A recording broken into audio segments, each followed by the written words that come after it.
ये मूवी में सही आएंगी। लेकिन वो तो खूबसूरत नहीं है। ये वाली देखिए, लेकिन अजीब सा है ना, नहीं नायाब तो है। इस वजह से मेरे साथ रह रहे के ना तुम्हें ऐसा फील हो रहा है। क्या? जाहिर बात है, इतनी प्यारी चीज तुम देखती हो सारा दिन। वो क्या कर रहे थे? बड़े ऊपर बैठे किसको पाल कर लेते? नहीं बेटा, इनके साथ एक बड़ी खतरनाक मक्खी बैठी हुई है, उसको बचो। इधर आजू बाजू में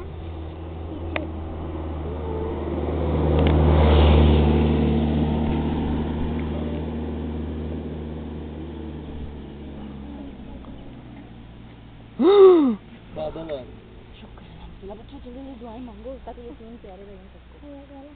बादल आ रहे हैं।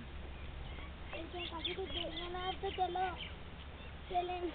काफी कुछ चलो एक लगी